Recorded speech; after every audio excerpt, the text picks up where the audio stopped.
Magandang hapon mga kabay. So ito yung estimate ko mga kabay nitong araw na to. Ang job number nito mga kabay 39383. Ang model nito mga kabay ay D25032.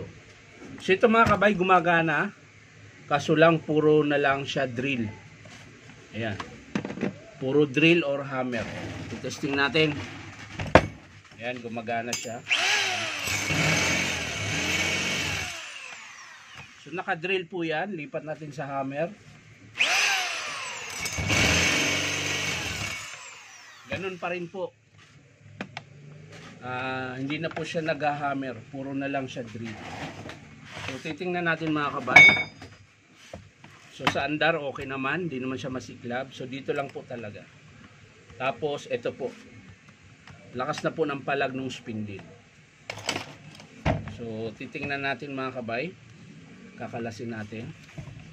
So sa pagkalas mga kabay, ayan, nakaganyan po yan. Nasa taas yung arrow. Nakadrill po yan.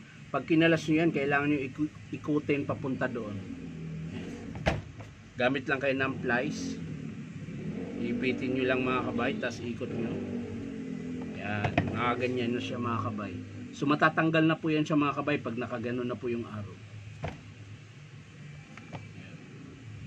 So ayan mga kabay, sira yung lever. Putol na po. Ayun. Pati yung spring mga kabay.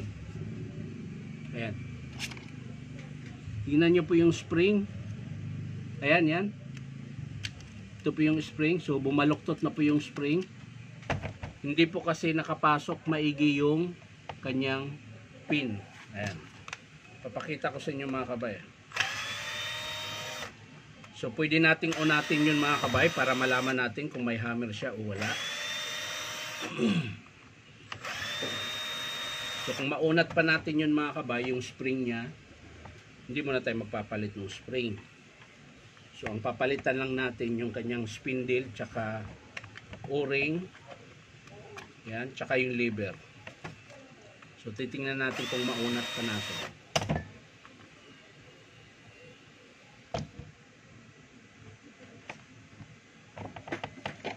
Punasan lang natin mga kabay para makita natin yung forma ng spring. Ayan po yung spring niya mga kabay. Ayan, ito. Tingnan nyo po, sarado na. Dapat nakabuka po yan, nakaganon po ang forma niyan. So kakalasin natin mga kabay gamit yung long nose. Ayan. So ayan mga kabay, baluktot na po. Ayan. Wala na po siya sa forma. Dapat po ang forma niyan pag ganun.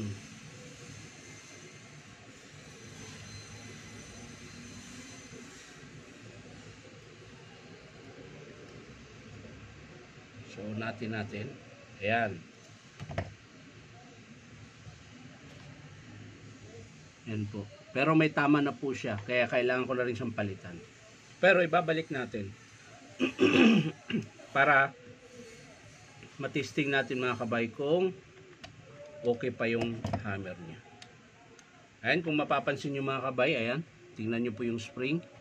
Inunat natin. So sakto na po dyan yung kanyang pinang lever. So ibabalik natin mga kabay.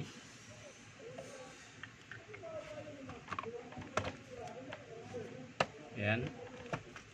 Tapos isasara natin.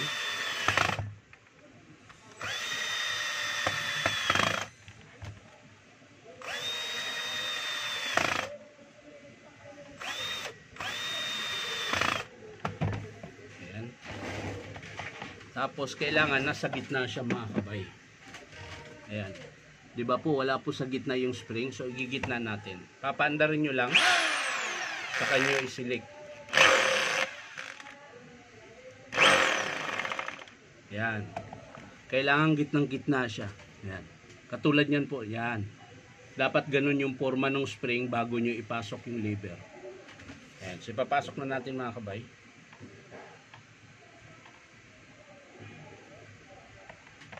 Yan. So ikutin natin papunta rito. Yan. Tapos pandarin natin. So yun po yung drill niya. Tingnan natin yung hammer kung gagana. Diba?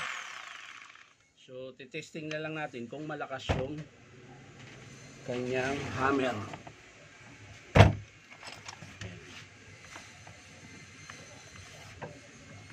So lang alog na yung spindle niya mga kabay. Ito naka-hammer po ito.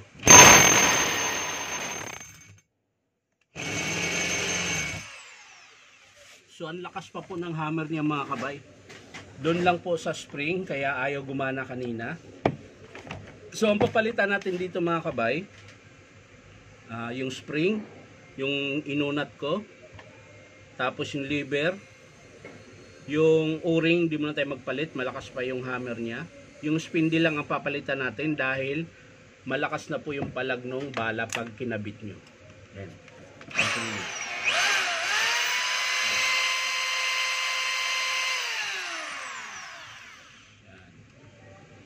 So papalitan po natin yan mga kabay. So ulitin ko mga kabay, ang estimate natin dito sa dito 503 to, spindle niya mga kabay, spring, tsaka lever. Yung reverse niya, ayan, okay pa mga kabay, malambot pa. So yan lang mga kabay, maraming salamat sa panunood at palike and share na rin po at sana po subscribe nyo po ito aking YouTube account na Inom Kabay. So maraming salamat, bye bye.